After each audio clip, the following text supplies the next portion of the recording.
Alrighty, the MLB winter meetings are officially underway. Things are being talked about. Now, I'm going to preface with this. This show, Sunday night, it'd be cool if something went down. I am not expecting anything to go down tonight. It'd be really cool if we're on here and we get some breaking news.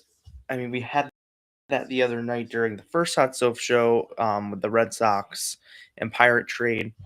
But the first thing like breaking like transactional news. The first thing we're gonna get is MLB Network's coming back right now and is gonna announce who's making the Hall of Fame from the contemporary ballad. If anyone, obviously Yankee fans know that Don Mattingly's on there, and we all hope that Donnie Baseball finally makes the Hall of Fame. So we'll hear that right now. I already have the graphic ready. It's Bonds, Clemens, Carlos Delgado, Jeff Kent, Mattingly, Dale Murphy, Gary Sheffield, and Fernando Valenzuela, who could be put in. So let's hear what they have to say, and then I'll keep MLB Network on until Yankee Hot Stove, and we'll be streaming through that. I do have a back soon sign, just in case we're going to be on here for a while.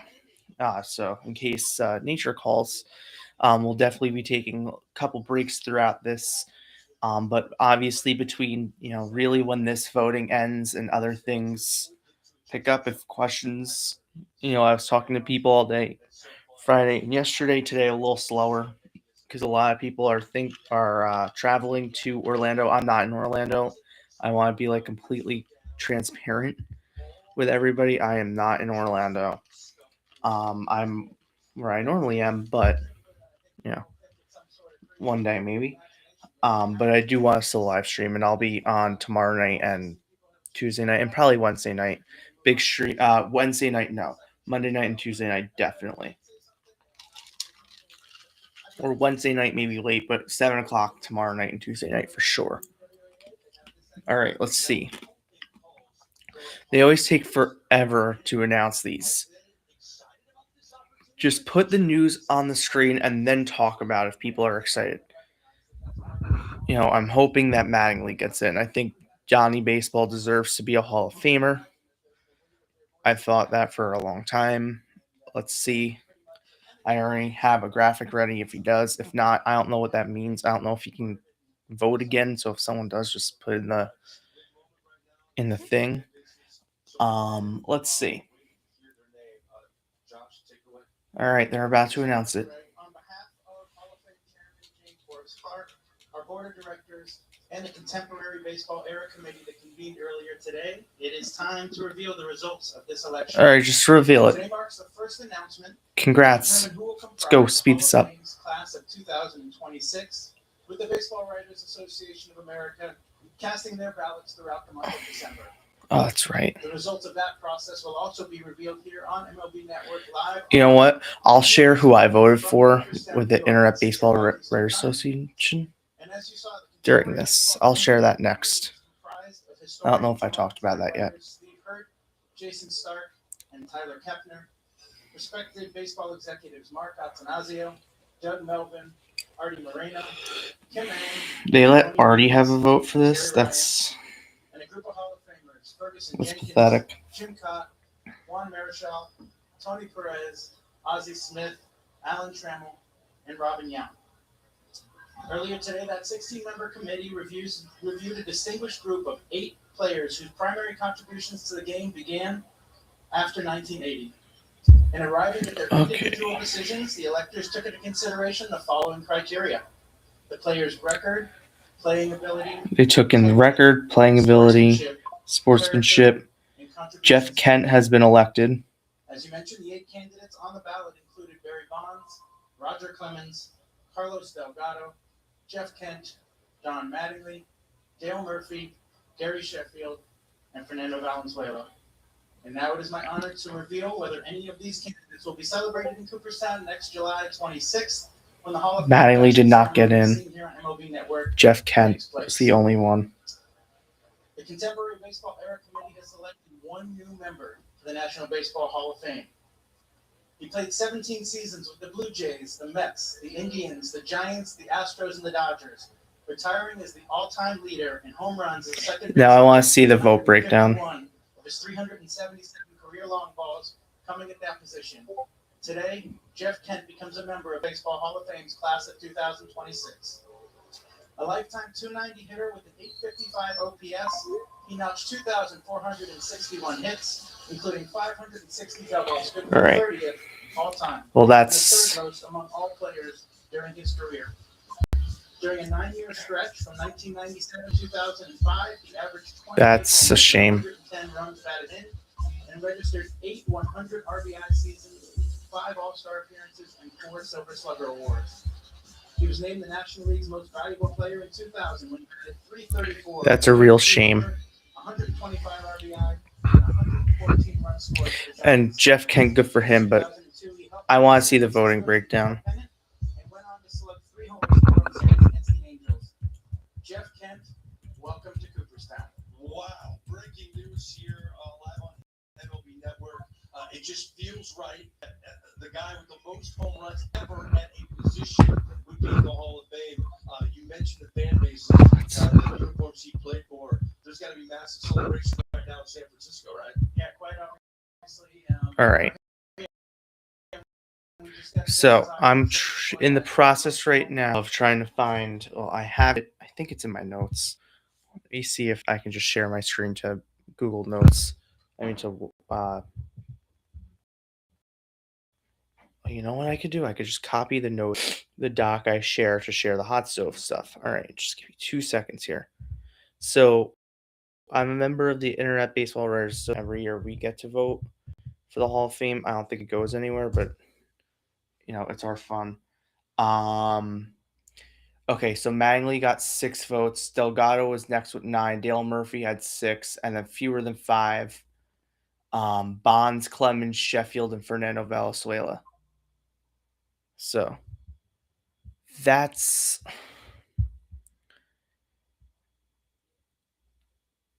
I mean, I think it's a shame. I think the Hall of Fame is a complete sham as it is. The fact that I know what they did, I know the PEDs, the fact that A-Rod's probably never getting in, the fact that Mattingly isn't, it's just this Hall of Fame is a sham. I think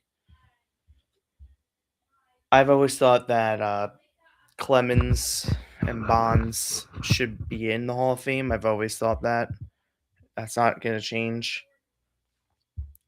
So let me pull up who I voted for on the actual Hall of Fame ballot because there is a difference. So that was the contemporary ballot. I don't know when the next one is, but Mattingly is, probably not going to get in, and it's a shame because Mattingly deserves to be in the Hall of Fame. All right, so you can see I voted. I know that the Houston Astros cheating scandal makes him look bad. Look, it's been a couple years. It's been what, 8 years now? 9 years. I mean, it's time, I think, to forget a little bit. I think of anyone really that's going to be a Hall of Fame contender from this scandal, I think Altuve is going to struggle to probably get in for him, if we're being honest. I think Altuve is an interesting case because they won. Like the others didn't win. And I like Beltran won, but Beltran also had a career of excellence before the Astro scandal happened. There's a difference. if he didn't, and if all things were equal. It was his last year. It wasn't like he was playing the entire year. So I would put him in. I would put my next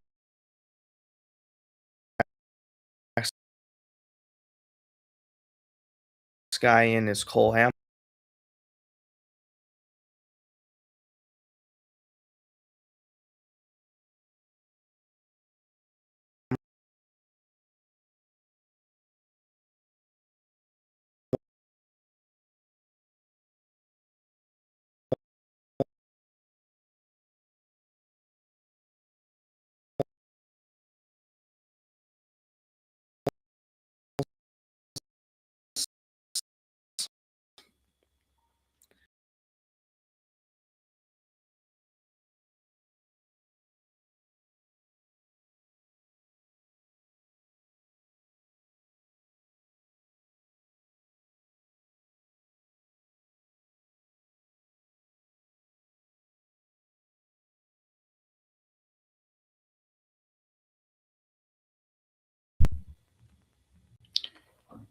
Okay, I think I'm still on. Okay, I'm still on. I'm apologize for the technical difficulties. I don't know what's going on.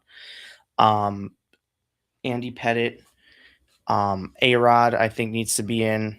I've said that before. Jimmy Rollins and Chase Utley. So that's my Hall of Fame ballot. Now we do have something here. I don't know how to do this. All right, hold on.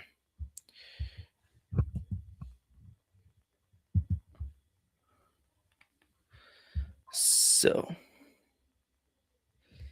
this is from Jack Curry of the Yes Network. This isn't official breaking news. You would see that in my tweets because I would have stopped everything. But this is from Jack Curry of the Yes Network. Yankee Hot Stove. We're gonna be live on here. I mentioned that before at 9 o'clock, and there will be a special guest on Yankees Hot Stove tonight.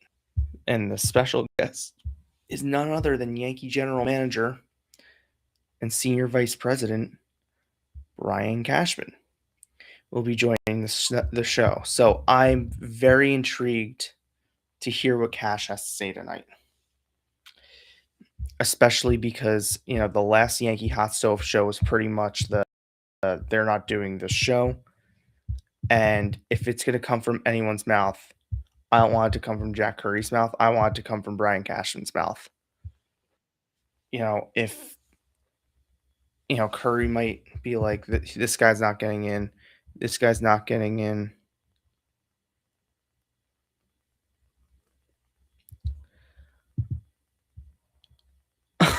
Okay, this is great. So, this is great. Bob Nightingale of USA Today, who's been on an all timer the past few days, tweets out a few minutes ago. The Hall of Fame announcement is coming at 7:30 Eastern on MLB Network, where Don Mattingly is favored to be elected and could be joined by at least one or two others.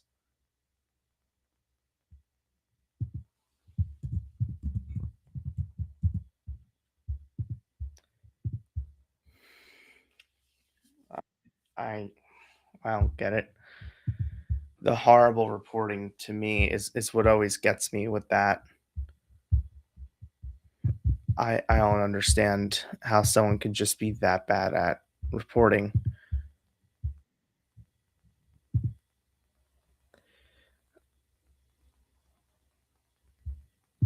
Um,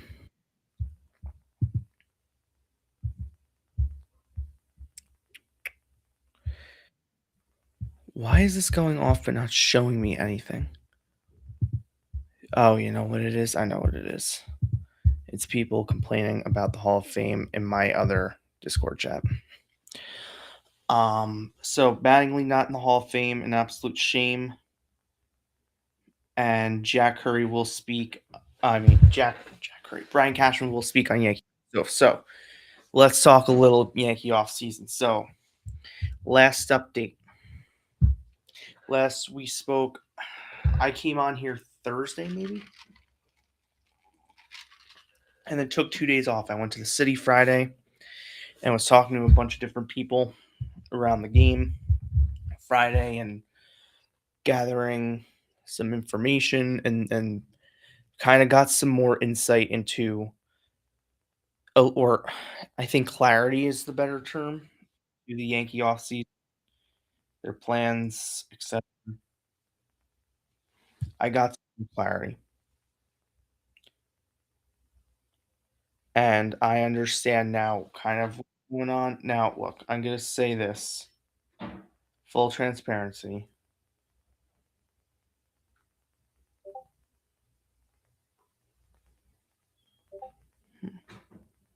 Discord, you have 7 notifications.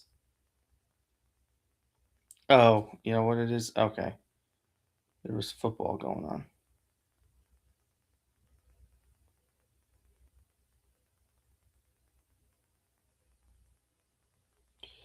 Um,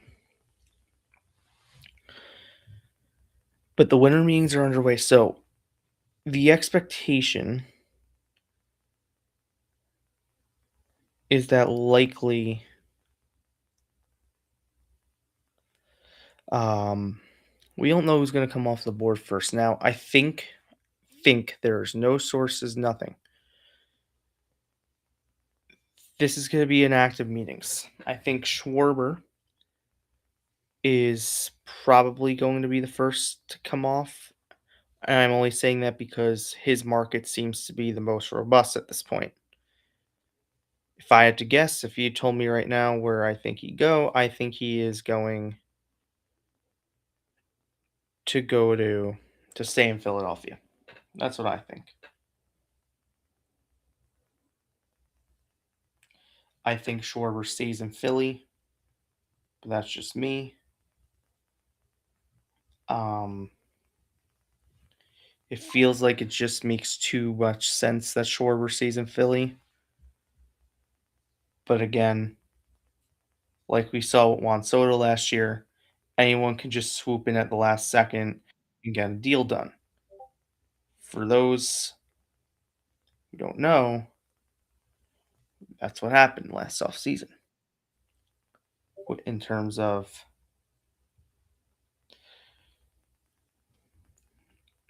what happened with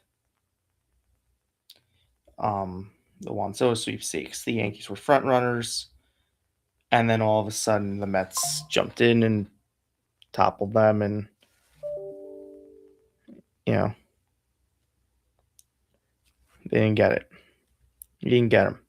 So now we're here a year later, and the Yankees right now are in the midst of trying to figure out what free agent to sign.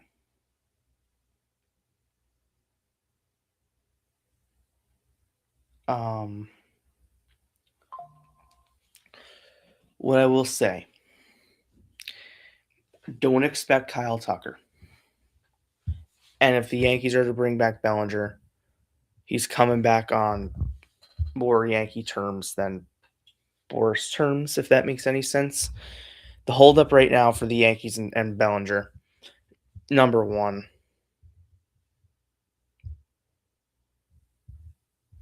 the Yankees want him at less years than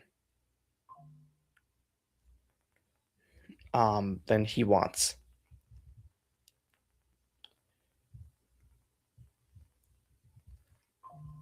Less years than he wants.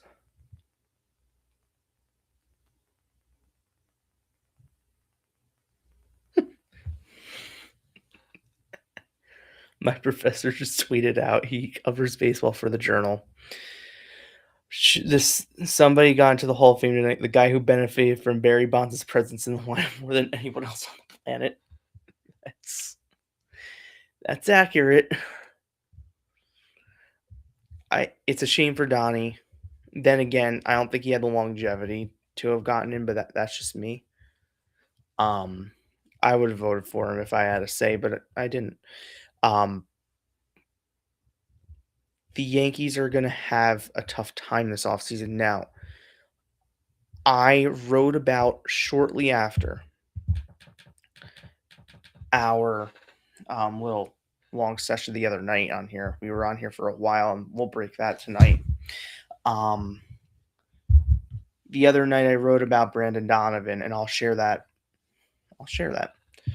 I didn't write a ton in my column, recapping the Yankee hot stove from the other night, where they pretty much said nothing. Here, but I said I would mention and talk a little bit about Donovan, especially because it's kind of becoming louder and louder that he's going to be moved. Now, someone on X posted that the Yankees and the Royals are like, um, what was I saying? Oh, that it's between the Yankees and the Royals. Don't believe everything you see on X. I don't know if that's true or not. The person saying that they're at the meetings and that's what they're hearing. I'll say this: the Yankees aren't making a deal with St. Louis on anybody unless it's JoJo, and literally JoJo, un, until we have until we know what's going on with Bellinger, because he does remain their priority.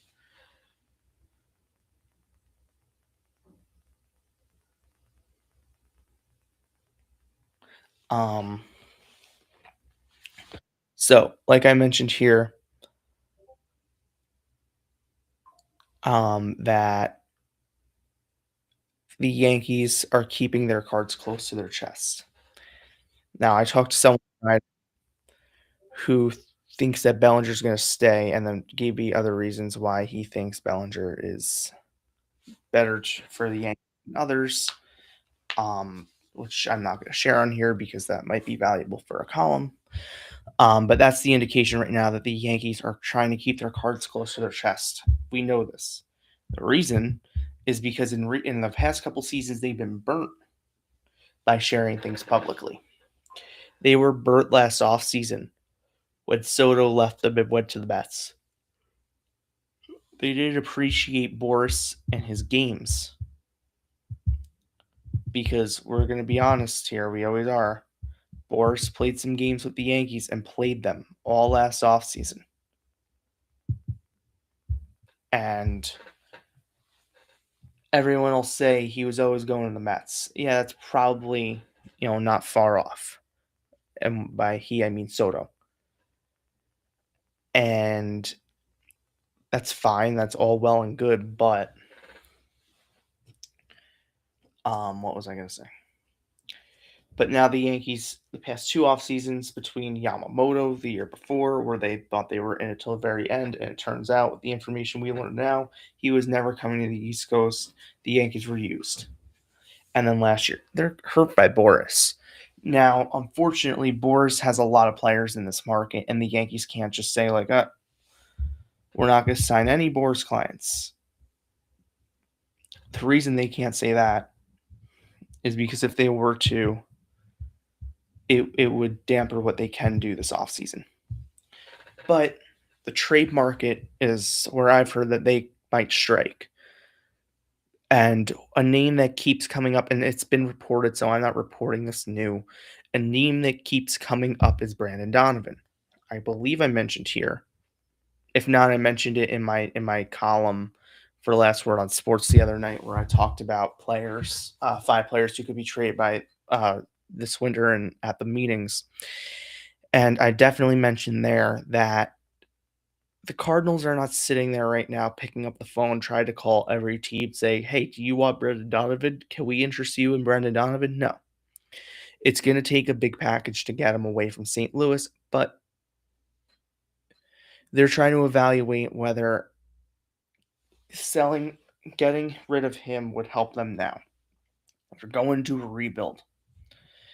And, they got rid of someone. they're not going to be able really to get rid of the Arenado contract. They aren't. You know,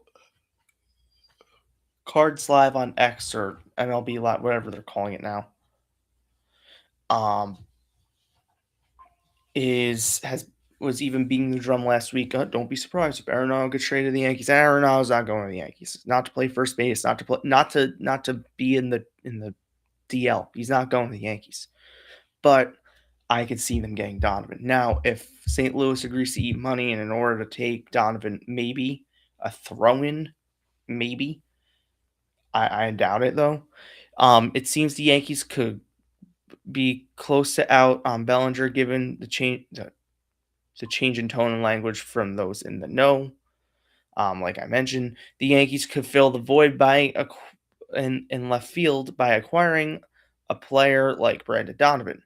Donovan would be the perfect fit for all the Yankees need: a defender with bat on ball skills and a lefty pull hitter. According to StatCast, Brandon Donovan would gain 5 or more home runs per season if he played all 162 games at Yankee Stadium. In total, Donovan slashed 287. His numbers were much better than I thought they were. When I sat there and really looked in them, they were much, much better. In total, Donovan slashed 287 with a 353 on base percentage and a 422 slugging percentage, a 775 OPS, 10 home runs. So he would hit 15 home runs if he hit made these games here. But what I'm saying, my angle here,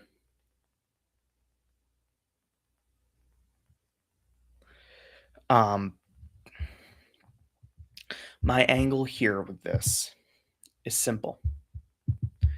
The Yankees need a leadoff hitter.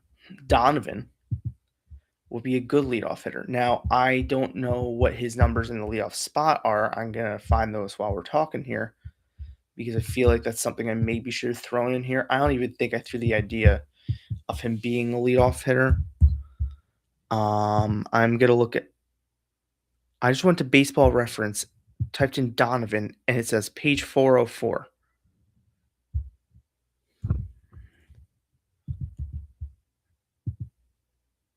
Okay, maybe they know something. Okay, I'm gonna do this. I'm gonna share my tab just so people can't say I'm making this up. And watch, I'll share it and it'll work. Come here, Donovan. There we go. You guys can see. I was trying to share Brandon Donovan.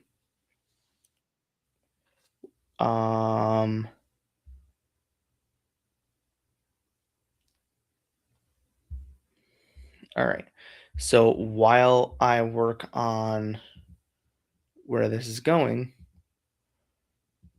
all right, let me maybe then click on the article, hyperlink to the page. If this doesn't work, then I don't know what the hell to do. Oh, okay. Okay, we got it here. All right. What's this?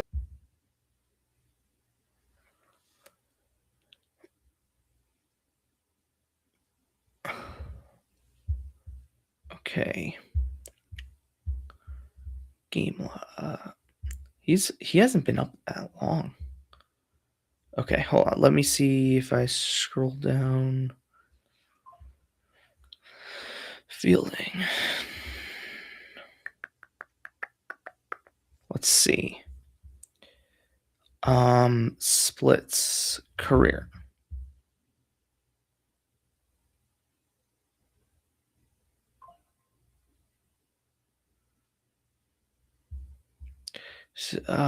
Scroll down here. Obviously, let's see. Neutral splits in the first and second half. Obviously, he's better in wins. It's actually not. It's good to know as a pinch hitter, he's not bad. Leading off, so he's let off a lot. A 259 batting average. Okay, that's actually not bad.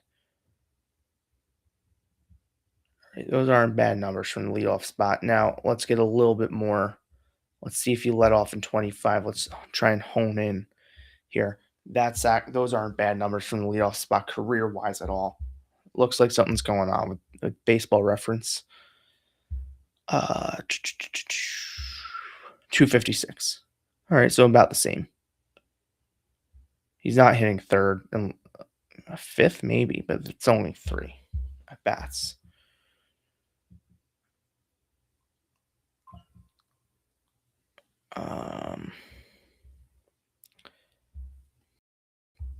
But I mentioned I think Donovan would be a terrific fit for the Yankees. Jeez, went way back. Okay. Then home run when and if it loads from August 31st, 2024 that he hit off Will Warren at Yankee Stadium. Which, okay, here we go. I remember this game.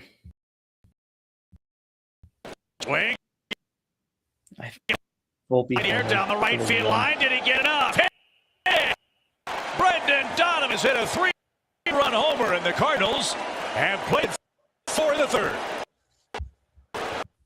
So obviously a short porch shot from Donovan, so that's something that he can benefit from. And then I mentioned about the Japanese market, which still holds true. Once again, the Yankees aren't going to sit here and be inactive this offseason. That's not going to happen. Now, what I mentioned with the sources indicating about the Japanese market, it's simple. They want Tatsuya Imai. They're going to be there. From the teams that are in on him, Philly, the Yankees, and the Cubs really are the main teams. Maybe the Mets, but Mets people aren't mentioning Imai. It's more of Mets, more national people. Whereas when you have the Yankees, Cashman's been asked and mentioned at Night Out about Tatsuya Imai. So there's a bit of a difference there. And it's known there are a lot of Yankee people, like Yankee writers, that have said yes. Like the 2 guys who cover the Athletic for the Yankees, that being Chris Kirschner and Brandon Cuddy, have both mentioned that the Yankees are expected to be in on Imai right till the very end. If I had to pick right now, if Brian Cashman comes on Yankee Hot Stove at 9 p.m. to announce the signing and says, you know what, I want to announce something. We're signing Tatsuya Imai. It wouldn't surprise me a bit. I'll expect that to get done tonight.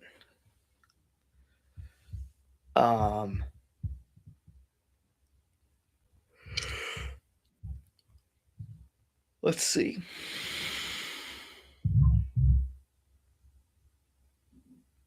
What's this? Hal Steinbrenner's new Yankee spending reality has gotten a little scarier. Oh, God. This is from Sherman. So it's about not an hour ago. It's 3 minutes ago.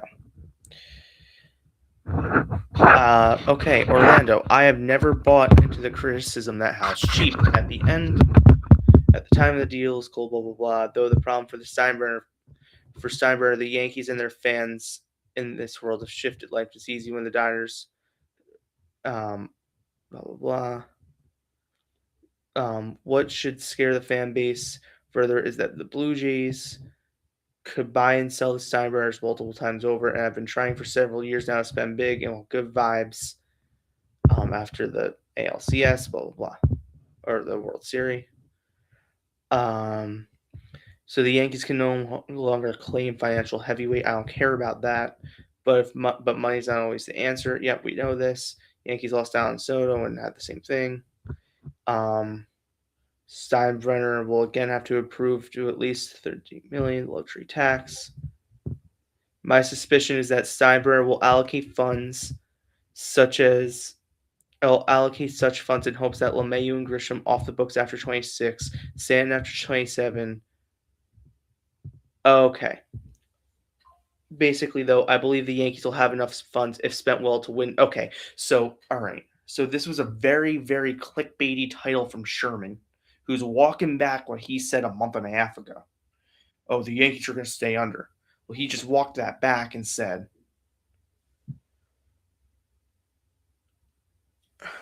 so he just walked that back and said the Yankees are going to spend. Basically, though, I believe the Yankees will have enough funds if spent well in 2026 before everyone calls Steinbrenner cheap for not signing Scooble next offseason.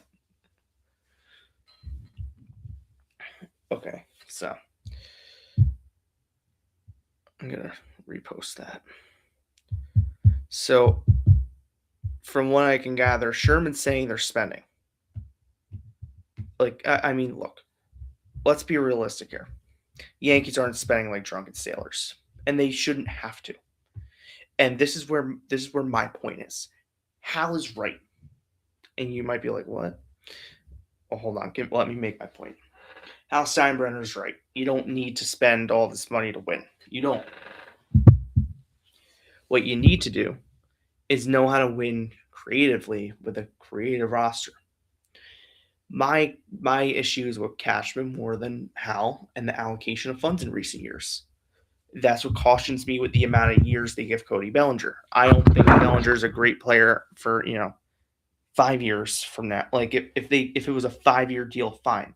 If it's anything above a 5th year, I think that's a horrible deal because he's going to be unproductive.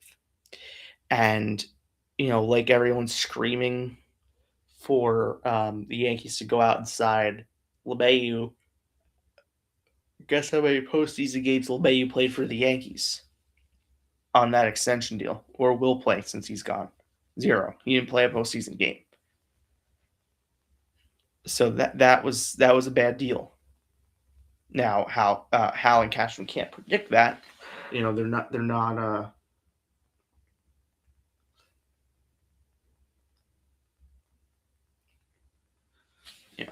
not psychic. But you also have to sit there and think.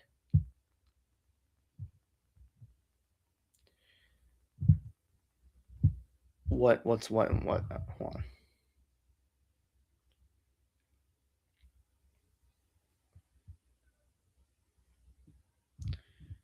Oh, great. My one of my classes is ending Tuesday. We're still supposed to have a week and a half, but that's good for me because I don't care. That gives me more time actually Thursday in the day. And certainly next week I have nothing next Tuesday. I have work, which I'll try and move. Let's see. If one cuts, this is from Eric Bowen, who covers the Yankees for Newsday. If one cuts through the verbiage with the Hall of Fame, as in essence, it's a history museum on that bias alone. Bonds and Clemens belong. Period. Yep, I said that before. Bonds and Clemens should be in.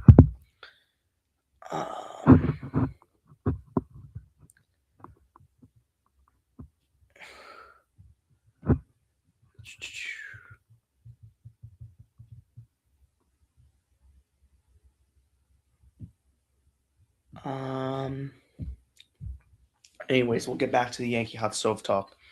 They would like a Mai. They do. And I think that would be a great investment.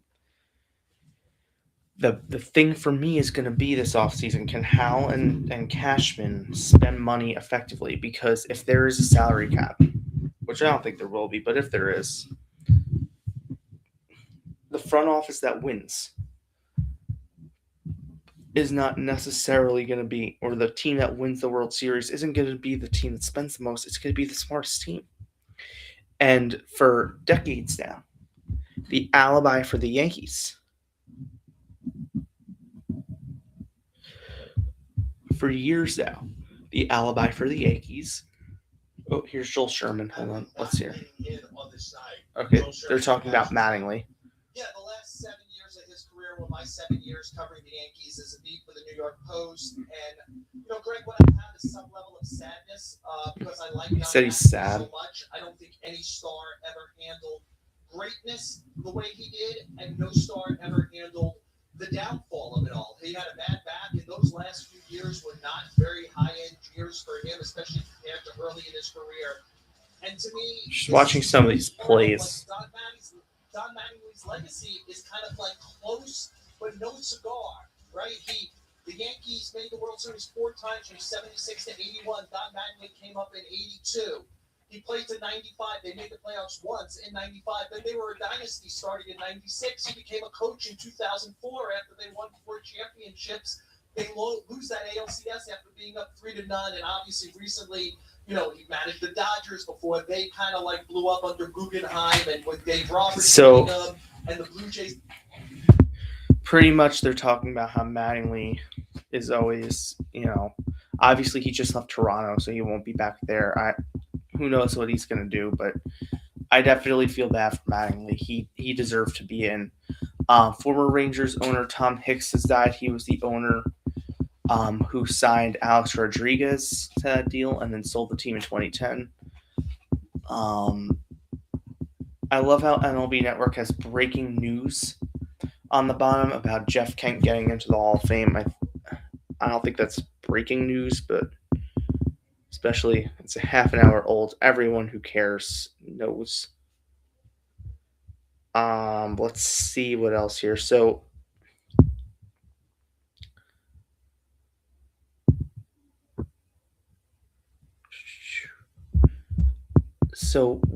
what's this? So if the Yankees would like to spend money this offseason, they're going to do it, I think, in a smart way. Now, they're not going to spend a ton of money. Let's be honest here. Sherman pretty much said $319, which, hey, that should allow you to go out and get Bellinger. Hold on, let's see, free agency. I know they did a segment, a couple segments ago on Pete Alonso. Clearly, Alonso has to wait. Bellinger has to wait. Tucker, Bregman. So I think once Schwarber happens, that triggers a lot of action. So I think there's a chance it's going to happen here again. I think the market is very clear for him at this point. And Sherman's saying that they think Schwarber's going to happen at the meetings. 56 home runs last year. His improvement against left-handed pitching made him incredibly durable. He played every single day. Team Club Kyle Schwarber right now. Joe Sherman with the latest. Thank you very much. I want to check you in, Mark. Here's Feinstein. For a player, Mark, that has maybe the most versatility of the group, that left-handed slugging bat. Bellinger's ability to play all 3 outfield positions. All right, now they're talking about Bellinger. Feinstein will have something on this here. Yeah, I mean, the Yankees are still in on Bellinger. They want to bring him back. The Trent Grisham qualifying offer may have muddled things a little bit in terms of the payroll situation, but at the end of the day, the Yankees are the Yankees, and Hal Steinbrenner can talk all he wants about trying to keep the payroll down. He knows he needs to win, especially after the way the last season ended. So the Yankees are still in on Bellinger. There's been a question of whether or not, sort of like Joel was talking about, the dominoes, how they have to fall. That's an interesting quote. Tucker was going to have to sign first, and Bellinger was going to go after that. Well, we've heard that Tucker, we already know he met with the Blue Jays, and that we've heard that he's going to meet with some other teams after the winter meetings. I don't know that Cody Bellinger waits until Tucker. There's enough interest in Cody Bellinger, not just from the Yankees, that I think his market is starting to crystallize for himself. So I don't know that he will necessarily sign this week, but it wouldn't shock me if he ended up signing before Kyle Tucker. In 5 seconds before you go, do the Yankees have to sign either Bellinger or Tucker? They don't have to. They do have a couple of guys, Dominguez and Spencer Jones, who they could turn to. They'd feel a lot better going into next year with Bellinger out there. I like asking Mark Feinstein that question. You know what I'm going to do? I want to ask Brian Cashman that exact question. Do you dare me, Mark? I do. I want to hear it. All right, yeah. I'm going to step aside when we come back. Brian Cashman, leader of the front office of the New York Yankees, will be on this set. Brian Cashman's going on MLB Network now. Continues live on MLB Network. MLB Tonight is presented by CohnReznick. Game-changing strategies to maximize value, optimize performance, and manage risk. Put your business at the forefront.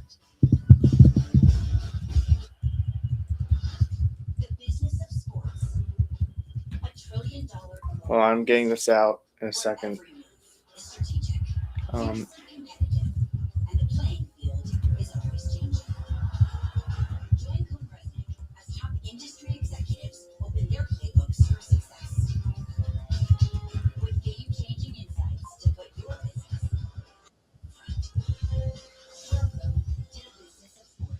Okay.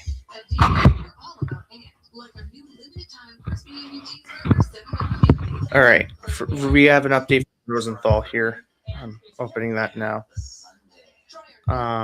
What he's hearing at the meetings. Travel Capital One has a rewards credit card that opens up a world of possibilities. With Venture X, you earn unlimited double miles and get access to over 1,000 airport lounges worldwide. Capital One. What's in your Pirates have made an offer to Kyle Schwarber. Call it over. Wear a hat. Just stop. This is 1970. Keep your hair and your confidence because Bosley, America's #1 hair restoration experts, can give you your real hair back permanently. Check them out because they're giving away an absolutely free consultation and a free gift card. They remain long shots, but they're in there. Dude, you don't have to look bad because this is bad hair loss. People all over the country trust Bosley. It's like a 4-year offer. They use the latest technology to give you your real hair back. And the best part, Bosley's It's over 100 million. by the Bosley guarantee. Let them show you for free how awesome. Absolutely free consultation and a gift card for $250 off. Scan the QR. The Royals Scan the code now. are looking for an outfielder. Bosley guarantee. Ready to start your Discovery journey? If you and your healthcare provider have determined that Discovery is right for you, don't let cost hold you back. Gilead is committed to helping you afford your medication. In fact, commercially So, Schwarber to Philly, maybe? I mean, to Pittsburgh? That'd be cool if that could drop tonight. Kyle Schwarber going to the Pirates. Visit payfordiscovery.com to learn more and to view important facts about Discovery, including important warnings.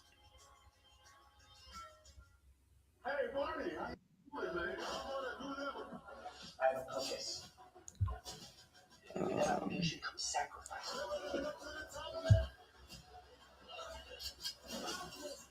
I'm gonna get the beef Wellington and the caviar tasting plate because they're the most expensive item on the menu.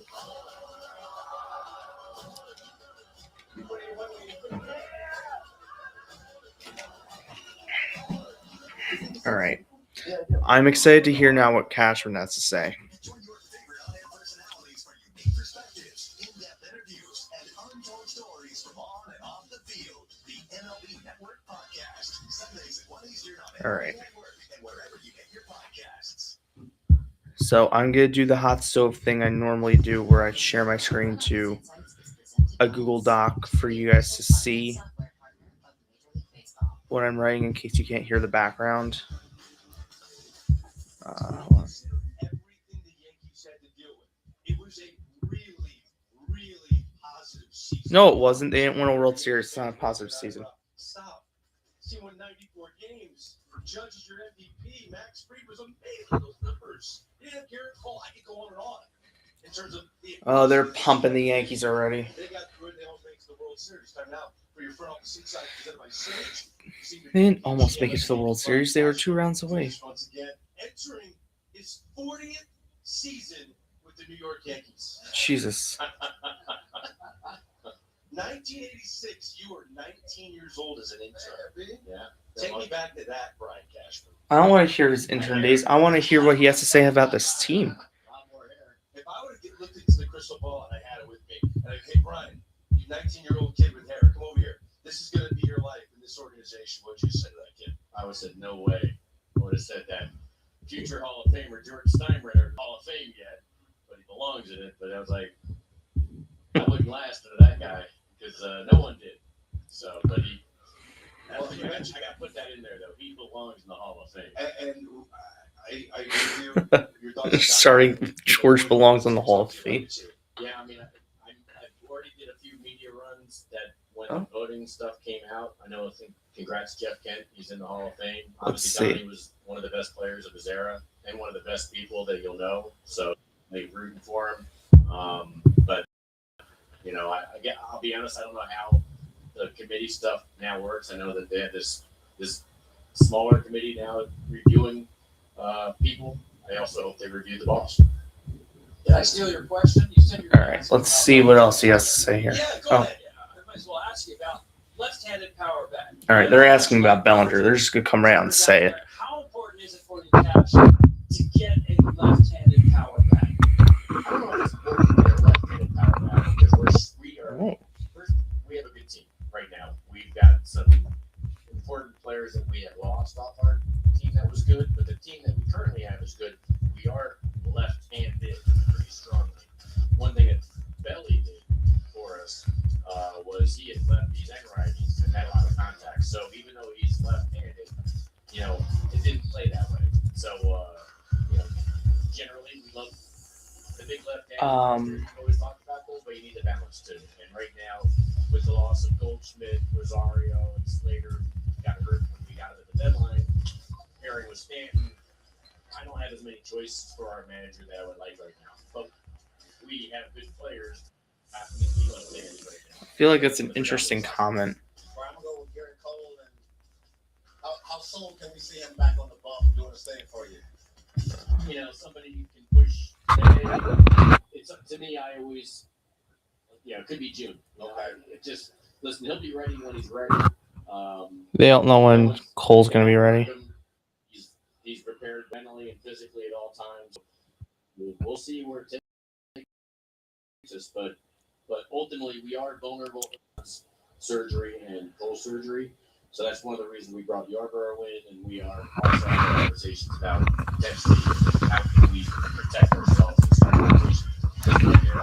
Okay, so the Yanks are having starting rotation conversations. And they're all healthy. Could that group be All right. the best 1 through 5 that you've seen with the New York Yankees during your time with the Yankees? No. Oh, that's insulting. I mean, I don't spend much time thinking about it, but I love those guys. But I also, at the same time, you can't discount. I was running out guys, Portsmouth, that were here that had names. What the hell is this from Cashman? David Cohn and David Wells, Petey Pettit, and Mucina, and listen, I can't. I'll do Keep going. Just trying to run into them, but All right, you answered that. those guys are great, and they could be great. But you're also asking me about guys that towed the rubber. And got all the way to World Series, not once, but twice, but 3 times. So he's pretty much mentioning here that they're not the best because they haven't won. Which is interesting. All right, here's the bullpen. Weaver's still out there. Where are you in terms of internal and external options at the end? It's a good question. One thing that, thank God, last year's deadline, we brought in a lot of inventory that were controlled inventory. So whether it's Caballero, shortstop, He's talking about controlled inventory at the deadline. Because now Devin Williams is gone, went to the Mets as a free agent.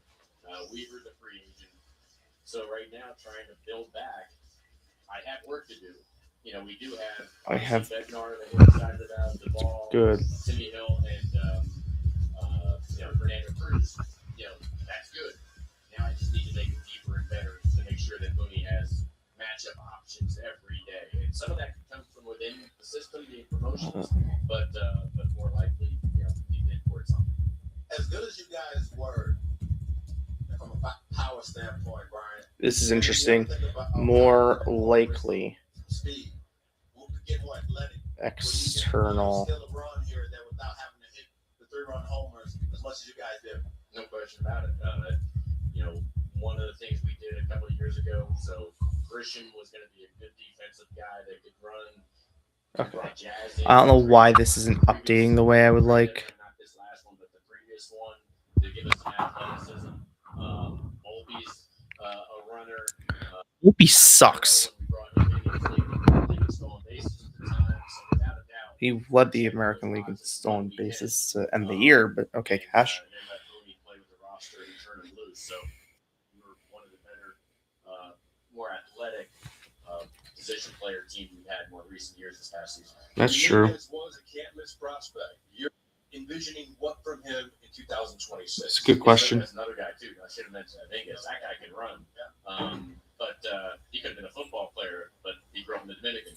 But that's quite the comment. Jason Dominguez could have been a football player, but he grew up in the Dominican. That's quite the comment.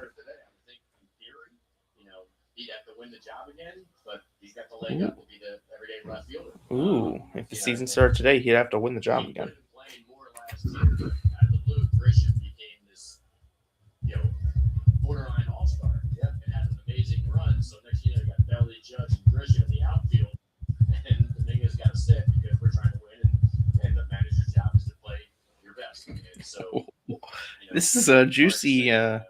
You're getting a little bit more of. But most other places, you're getting reps every day. So I would think going in, if spring training started today, we didn't do anything else. Ooh, for those who are Giants fans on here, Adam Schefter's reporting that Daniel Jones is undergoing surgery for an Achilles injury. I think he's a good player. I think that sometimes things are going on physically with someone more than they or even with MRIs and all that stuff. You treat the patient, not the MRI, and in the end, once he wound up having the shoulder surgery, Dr. Chris Lamont said when he opened him up, it was worse than what the MRI looked like.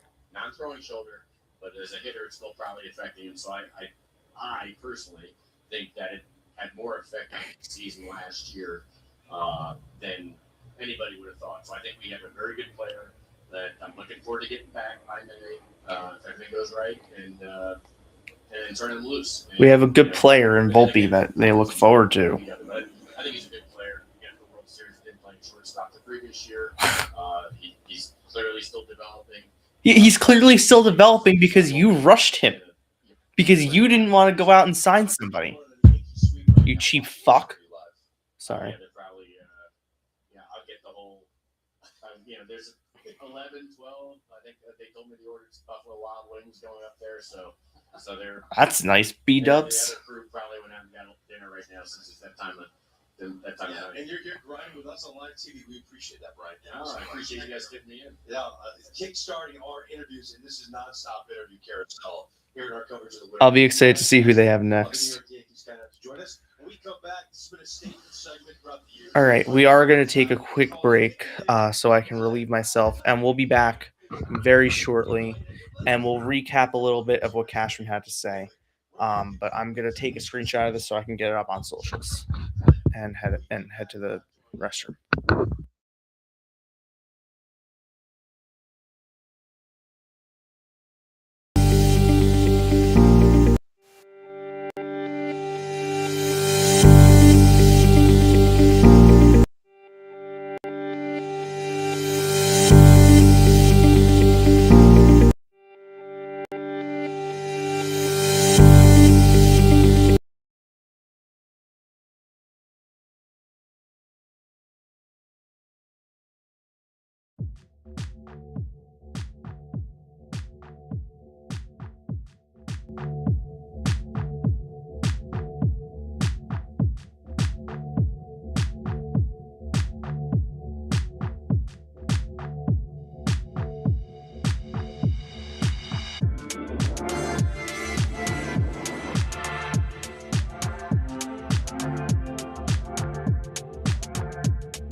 We are back.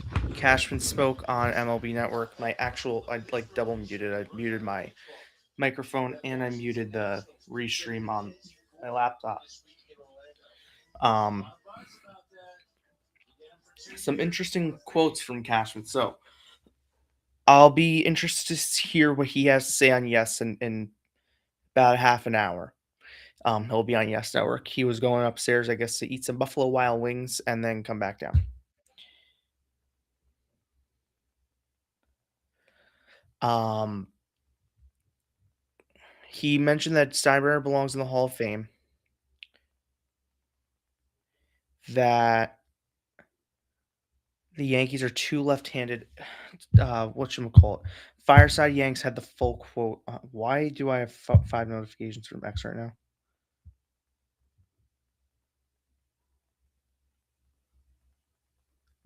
Who the hell is NYC Sports Addict? It's nice of them to repost my stuff here. But I am not hearing or thinking what they're saying. Let me go to Fireside Yanks. They had the full quote. I don't know if it's that important to get a left-handed power bat.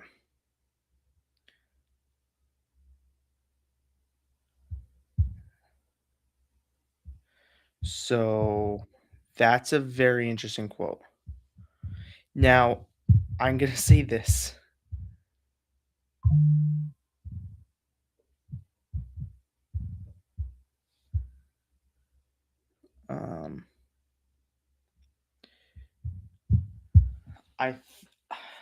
Here's my take on this one. My take is honestly this. I'm going to put the quote on the page right here. The Yankees pretty much might be playing games. Now, I'm also going to stop the they're playing games thing for a minute here. The way he was talking, I don't honestly know if they're going to get Bellinger or Tucker. I think Tucker's completely out. I could say with a lot of confidence that the Yankees are out on Tucker. I can say that with almost 100%, with 98% certainty the Yankees are out on Kyle Tucker. I can say that from what I've heard, from things I've heard from not Yankee people, from other people around about Kyle Tucker and why the Yankees and a lot of other teams aren't interested. If you see me highlighting the quote, it's because I'm copying it to get it on socials.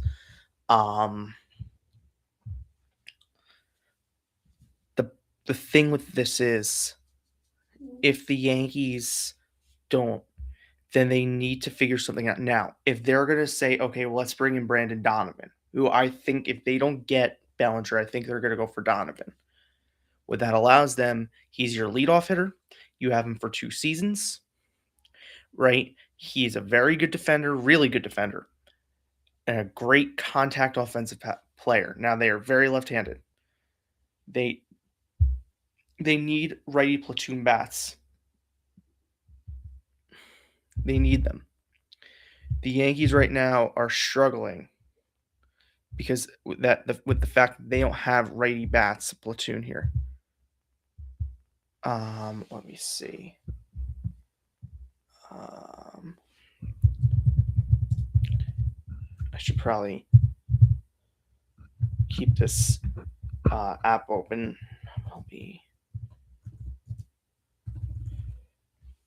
I'll just say Brian Cashman. Let me get a picture of the. Oh wait, I might have the picture, the meme, as Cashman calls it, instead of a meme. Cashman calls it a meme. So let me find the meme picture of Cashman, which is him sleeping. Let me find that one.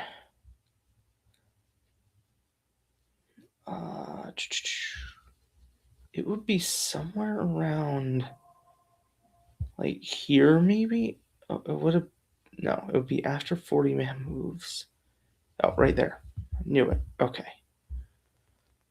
The other thing I found interesting was the bullpen. I found the bullpen comment incredibly interesting because for the first time he actually admitted that they need outside help for that bullpen.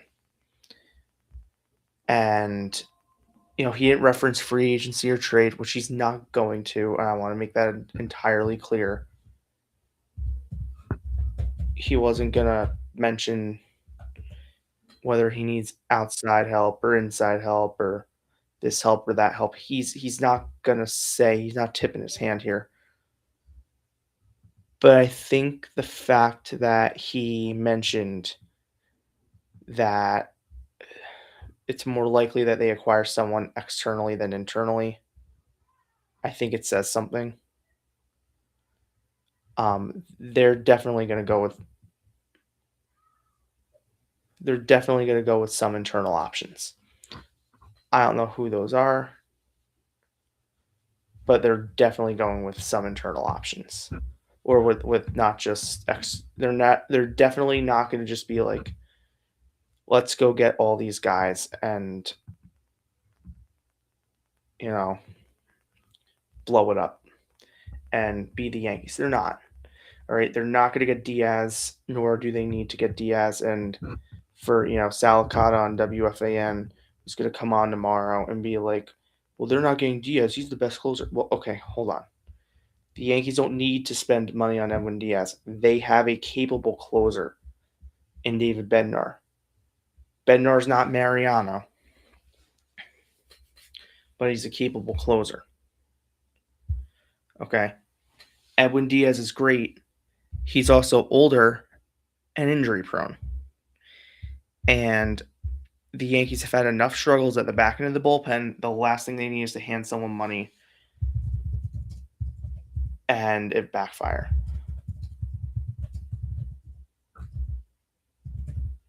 I also think it's cool that Cashman was the first GM to speak. Next. All right. That quote specifically is now out on socials or is being posted as we speak. It just went up on X. I'll just repost that there.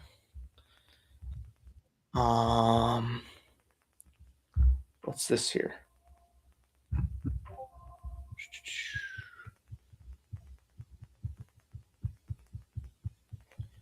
Okay, hold on. This is from the Cubs.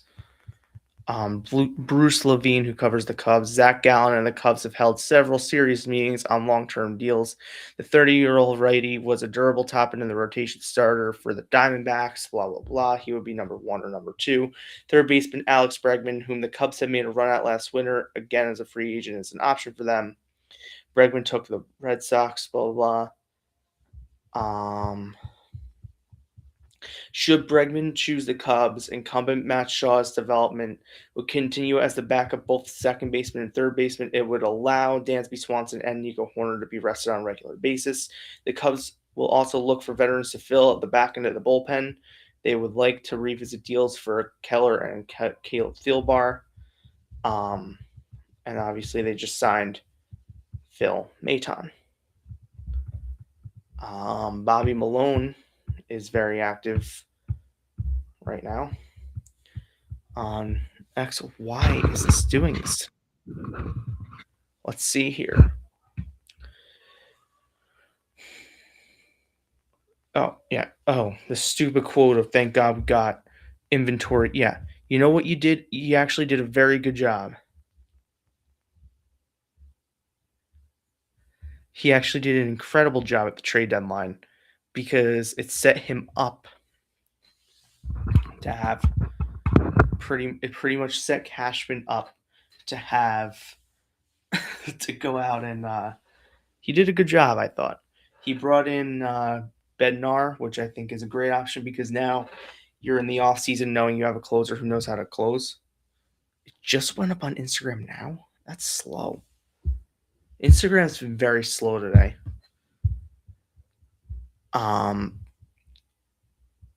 Like it's been up on every other platform for like 3 minutes. That's insane. Cashman will be on Yes in 15 minutes. We'll have Yes on. They'll have more specific stuff. I doubt they're gonna say much. From what I got from Cashman, and feel free to comment and in the chat and be like and agree or disagree or what have you. What I gather from Cashman is the Yankees are focusing more on pitching than offense right now. And I can't say I wholeheartedly disagree with him. If you think it's going to be too much money to sign Bellinger, and you think that's a risky deal, but think, okay, let's go get a Mai and fortify this bullpen that was our Achilles heel. Bellinger put up a lot of production, but you're looking for Rice to take the next step. You're looking for Wells to take another step. You're looking for Volpe to step it up. And, he talked a lot about Volpe out there. They're really looking for Volpe to take that next step for them. And it'll be interesting to see what Volpe does this season. And there's going to be a microphone change in about 2 minutes when actually, my bad, I even have to pause this. I'm just trying to get this prepped for in 10 minutes when he speaks. I am going to add just another note there for me in a second, which is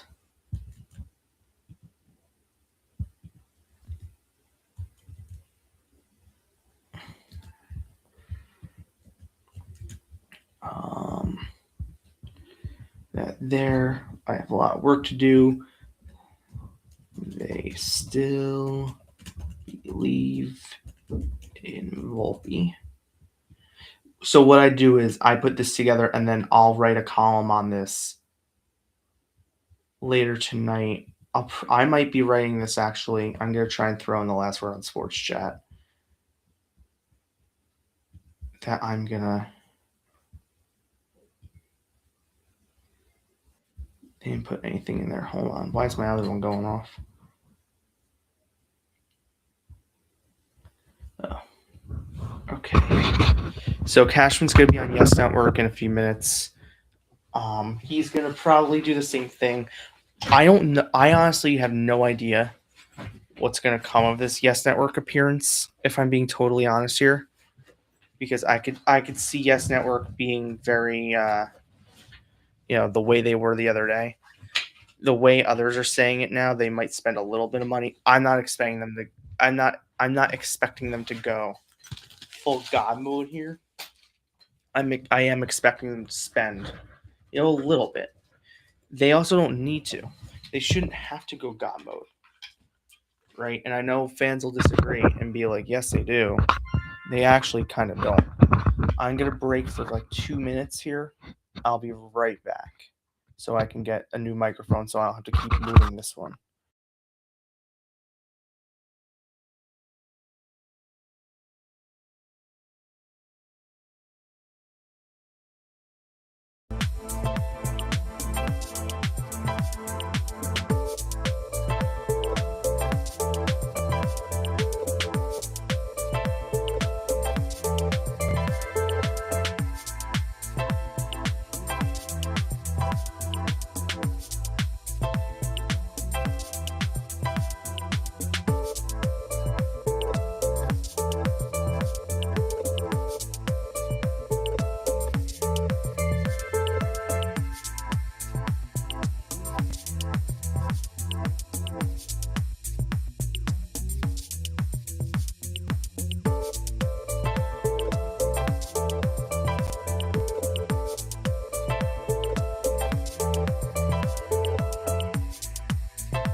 All right.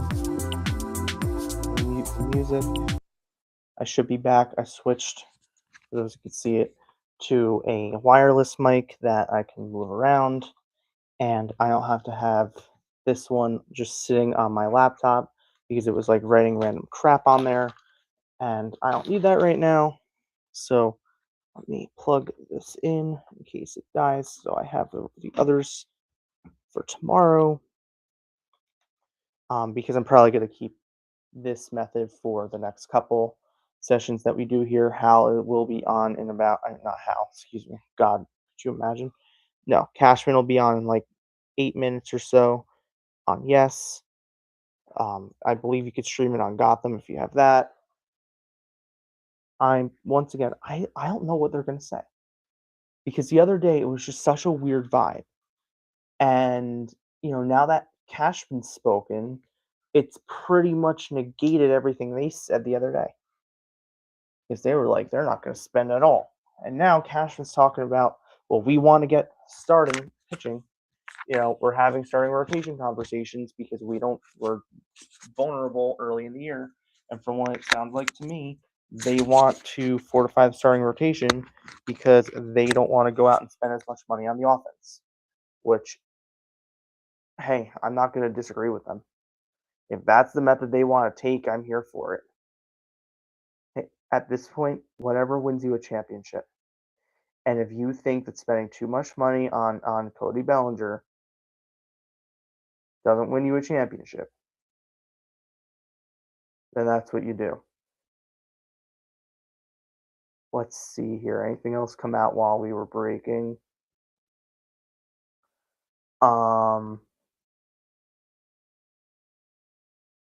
JP Morosi's yapping. I probably wouldn't believe anything he has to say.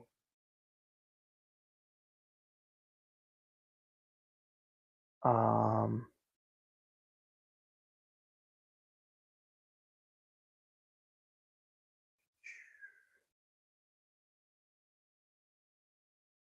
um,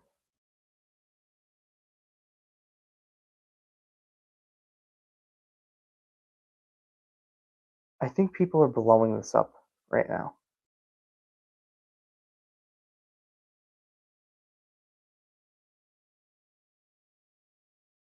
Like, people are reading way too into what Cashman just had to say. Look,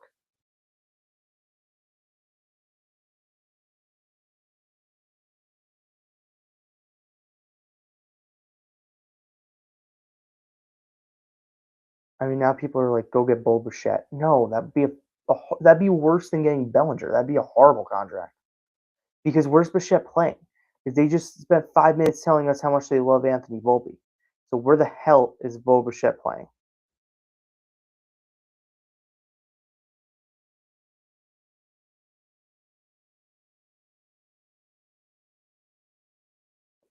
Oh, did Mahomes just get? Did the Chiefs just get helped out by the refs? I don't have Sunday Night Football on, but I'm seeing like memes on X right now of like Mahomes hugging a ref. There's one there when anybody besides the Chiefs try and run a tush push, and it's the field with just a bunch of flags on it.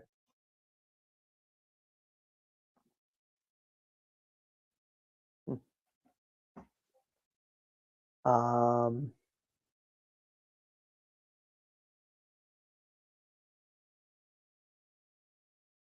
Oh, replay assists just when it changed the original ruling that the player was short. It said he had reached the line to gain. The Chiefs then throw a challenge flag, and it was ruled replay assist was incorrect. He is very clearly over the line.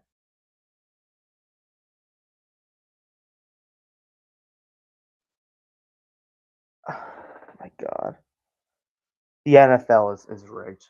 We're not going to talk much about the NFL. That, I complain about umpires all the time. The refs suck.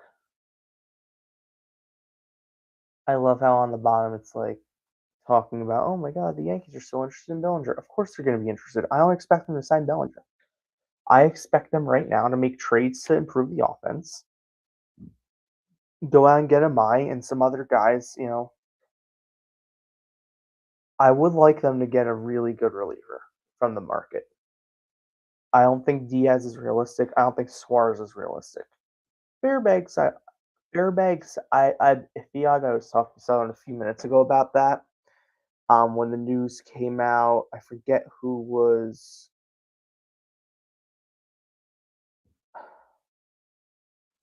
I forget who was saying. Oh, there was a team interested. Oh, the Mets.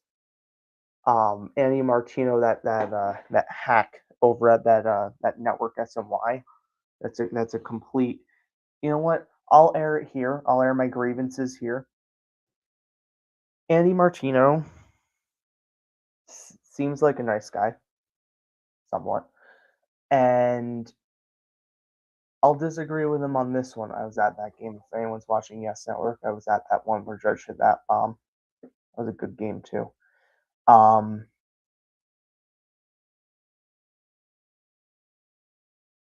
Andy Martino is supposed to be unbiased and is supposed to. Martino's supposed to be unbiased and he's supposed to cover both the Yankees and the Mets. Yet he's on Mets hot stove all the time. Pretty much everything he reports and he writes is Met centric and is anti-Yankees. And I feel like if you're going to be a reporter that reports on both teams, then you should not subject yourself to bias of one or the other. Right? There's a reason right now I don't cover the Mets yet. When I get that text or that phone call saying you're going to cover both New York teams, then this show ends, or I start a new one dedicated to the Mets, or I transition Subway Sportsnet, 161st and River to both. Right? Not I'm going to go on SMI, because that would be like if he went on Yes Network and did like a couple of Yes Network things, that's fine. That would be like Jack Curry going on to SMY, and or Jack Curry reporting on the Mets, and then saying, "Well, the Yankees think this," or well, who's the other one who's on there? The guy with the white hair who sits in the chair in the corner, who clearly hates the Yankees, pretends to be unbiased. He clearly hates the Yankees. He's sitting there, well, I think this guy's a fit for the Mets and not the Yankees. And, pretty much he wants to make the Yankees the worst team on the planet with his ideas of what they should do. And, other ideas, go get Kwan. No, they're not getting Kwan because Kwan's not available. But you pretend to have sources over there at SMY and don't. And from what has been talked about, Kwan is not available. The Guardians have not made him available and will not make him available because they want to build around him. Their offense was the problem. Why are they going to lose offense? I don't understand the way some people think. And we're coming up to about less than a minute here until Hot Stove begins. Curry, Lorenz, and Meredith are all in. Where are they? They're in.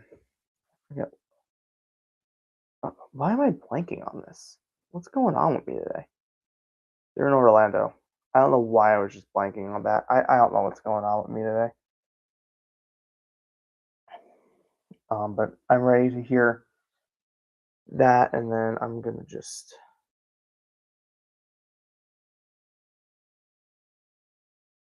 do this. Hold on.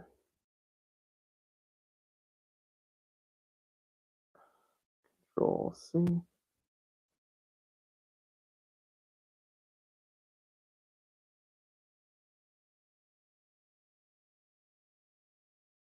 Why is it doing this? What the hell? Fine.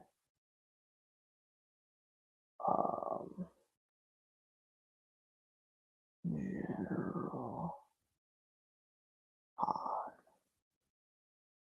stove. Okay, here we go. They're probably not going to start with Cashman.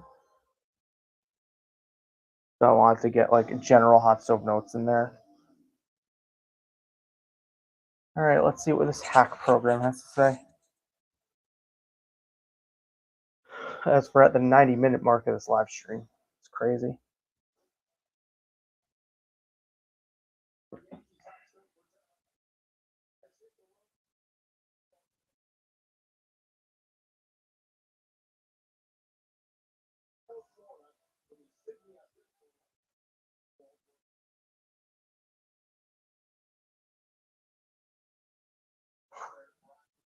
Yeah, they're in the. Oh, Cashman's on there now.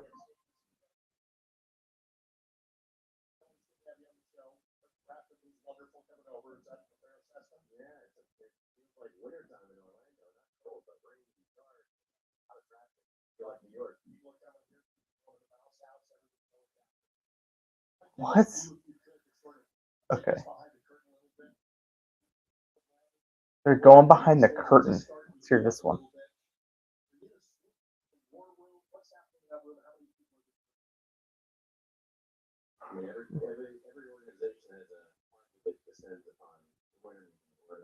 I'm not even going to write that because we know this.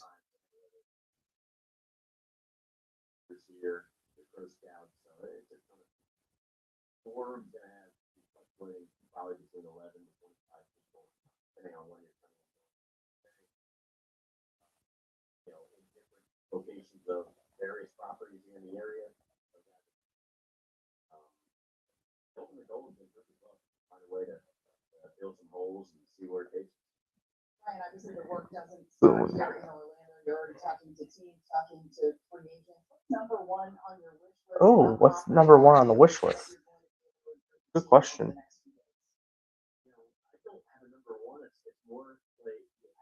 There's no number one. What's available in the marketplace. Or in the trade place space, whether you can try some pretty intriguing stuff away from somebody. So it's not just what's available, what Interesting. available to you, forced to make available to some degree if you can. And you gravitate to what becomes more realistic. Most things aren't realistic. Have the conversations 99% of them where but the ones that you start getting, you don't get the no's or the denial. There might be some ways that's what we're trying to play on. Where these conversations. That's an interesting comment. Okay, Curry came right out and asked about Bellinger. Bellinger's still in play. How would you describe the status of those discussions? Still in play. I talked to Scott Boris yesterday. Was in Mexico for a wedding. I think Zach Allen back to him and his wife getting married. But they're he's traveling there today. So Boris is not in Orlando. Got a number of players in the marketplace. Got a very deep roster. Cody Bellinger also is one of them. So, again, my job is to stay fluid. All right, so that's a good comment that we didn't have 10 minutes ago. This is such a clusterfuck. I'm gonna have to. Something might materialize.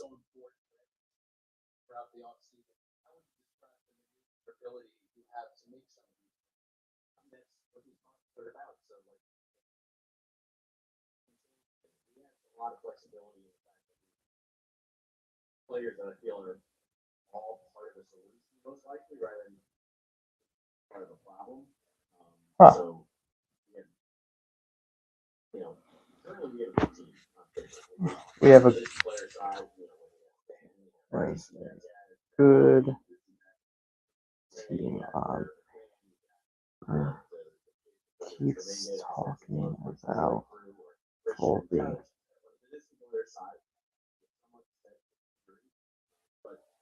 Conversations that lead to like all They are set. One of these kind of interesting conversations, and next area becomes vacant, and that's where you're speaking because you're out here to play ball. Some other aspect of the fun. This is a very interesting conversation because he's pretty much talking right now like he's gonna trade somebody that we have.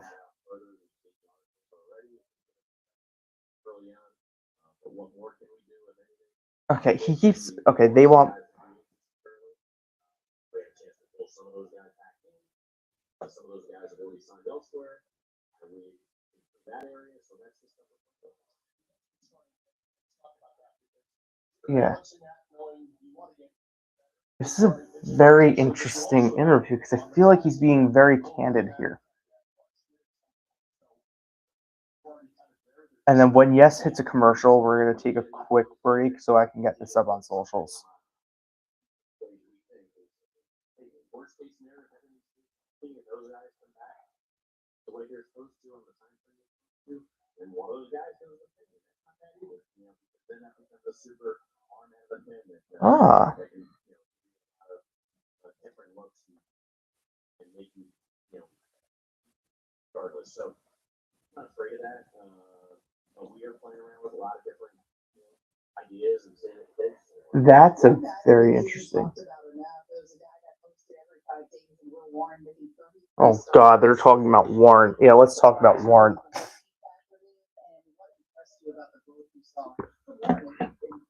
I watched 2 of Warren's starts. One of them was spectacular. One of them was horrific.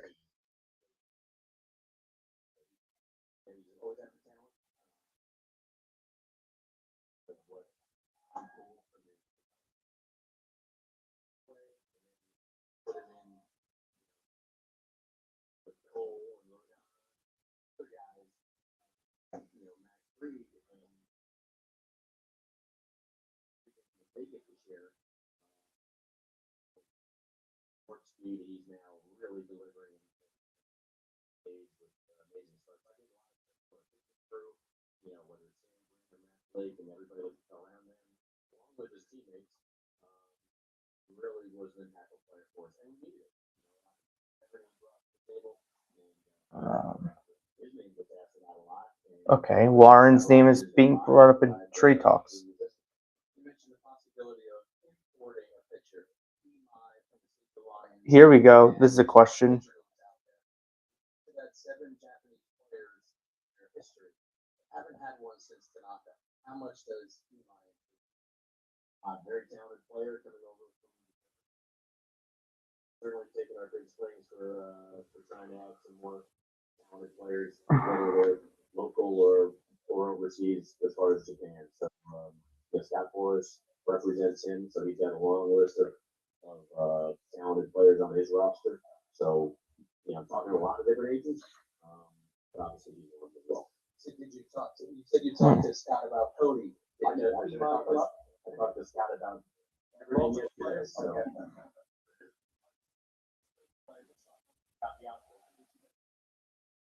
Richmond accepted the qualifying offer. You got Spencer Jones.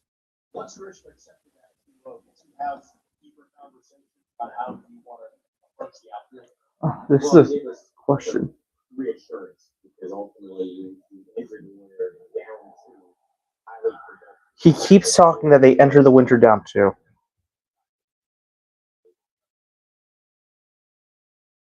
Those reasons for 30 million. So when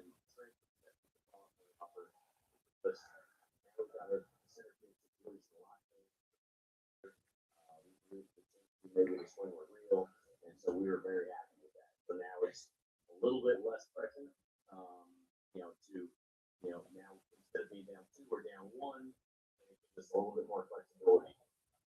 Go with the kids, see what price tags are in free agency, see whatever challenge trades come your way, and make a decision when they come your way. And here's some qualifying offers that we could make for it.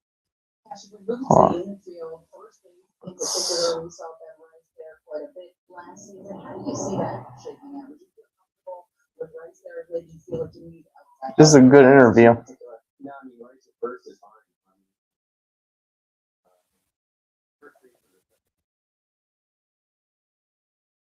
Years down so we're really proud of what Rice is and what he brings to the table, and as far as I'm concerned, with well,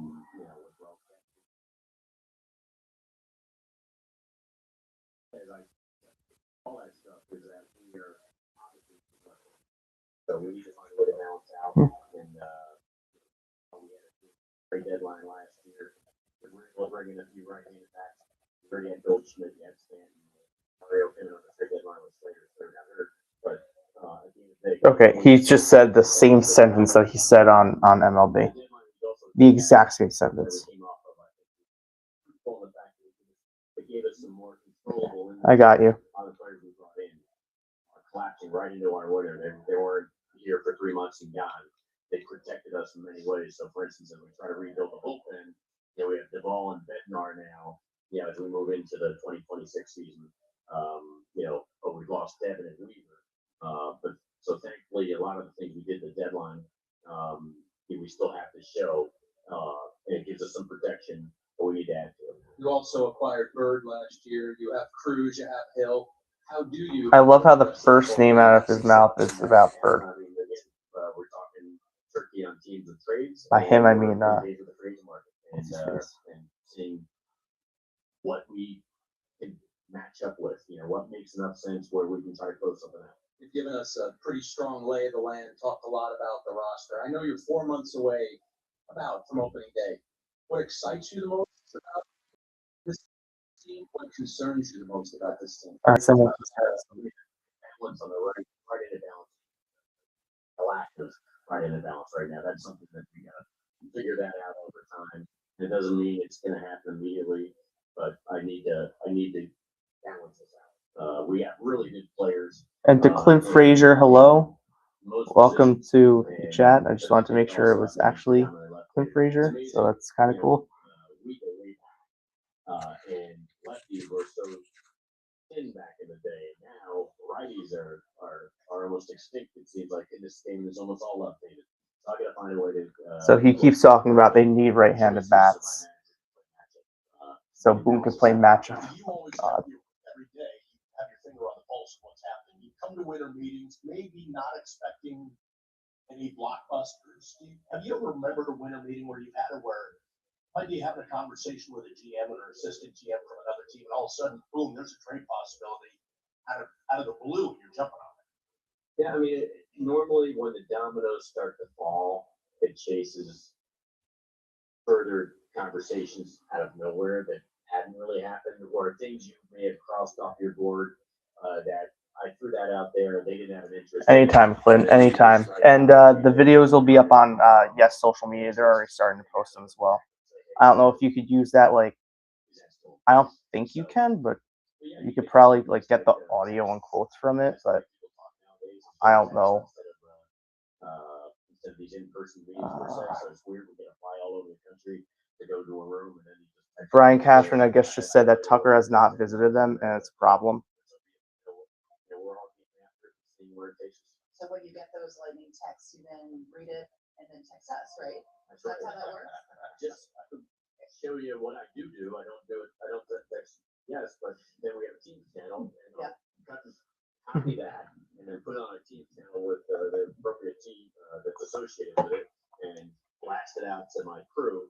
So everybody in real time, for the most part, has it. And then you can weigh in, thumbs up, thumbs down, a puking gif, whatever it is, or that's too good to be true, whatever it's going to be. But it allows the conversation to flow rather quickly. Well, if you'd like to add us to teams, we're good with that too.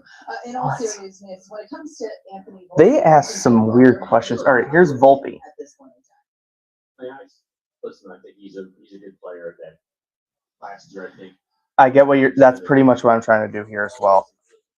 I was more so saying, and I think you kind of get it. They're very weary with copyright stuff. I haven't gotten in trouble. I also don't really share their videos on here. That's why I just put the audio in the background for people who don't have the Gotham app, because not everyone does.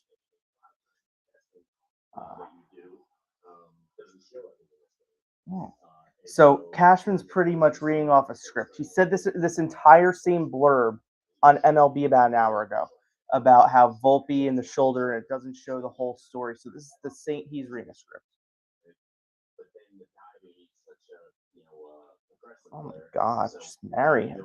I'm shocked they haven't extended Volpe the way they're talking about him. Honest to God.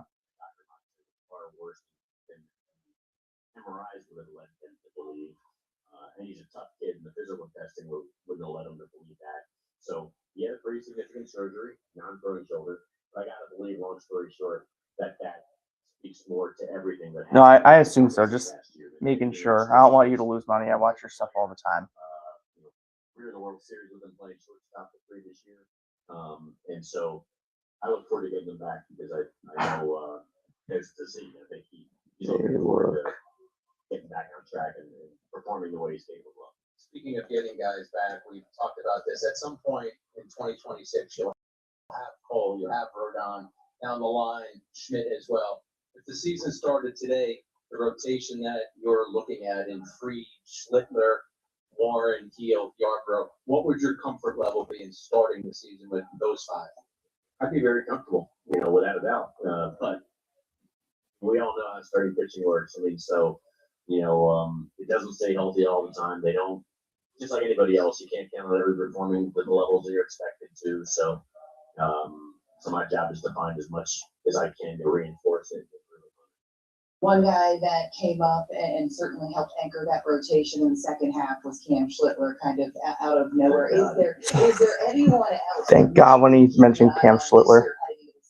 That you think could emerge as a guy that really winds up helping? It wasn't just, as you said, Cam was a great name, and Will Warren, obviously, what he wanted to build was fantastic for us, as you said earlier. So, we have some good young pitching coming that have found their way from Double A to Triple A in some cases. The kid Cruz we got from this is interesting last year in the trade where we traded Novaez, and he's one of them. He's knocking on the door. We got some big guys that got big arms that can do some things, but I also hate to point them out too easily. Put pressure on it. We did not see what Cam Schlittler was going to do for us. This is interesting. Brian Cashman declined to say if the Yankees, if there are plans for the Yankees to meet with Tatsuya Imai in New York. That's an interesting comment. So certainly hope more of that's coming. We got guys that on the radar that have a lot of talent, but trying to see if we can translate it to major league level. It's a whole other ball game. But that could also be him not tipping his hand if he's meeting here or not.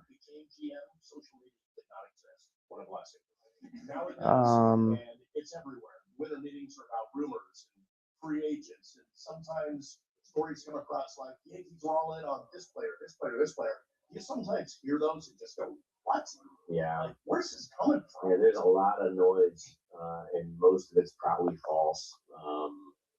It's chased me out of doing as much media as I used to do in the past, and it certainly chased me out of following things on social media, which I used to because it gets me irritated.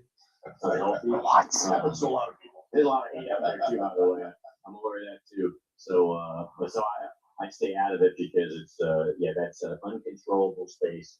But listen, it drives a lot of interest and again, whether it's our sport, whether it's politics, whatever, people want to engage each other on the subject of the day.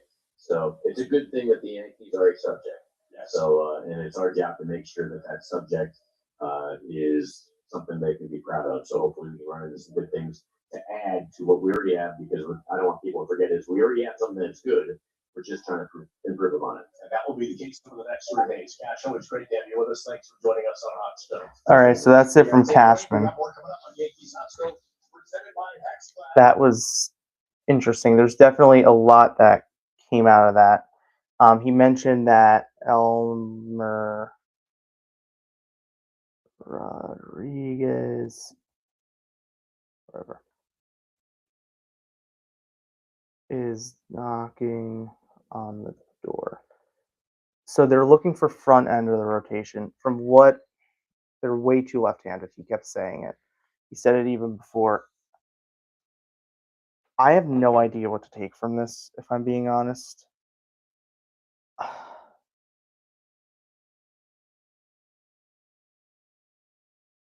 Bobby Malone keeps talking. They're not going to get bullied into deals this offseason. I believe that.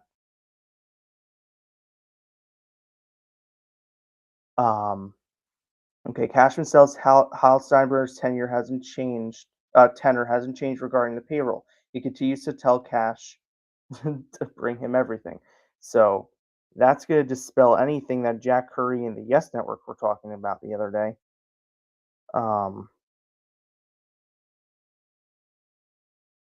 So the Yankees are too left-handed. All right. So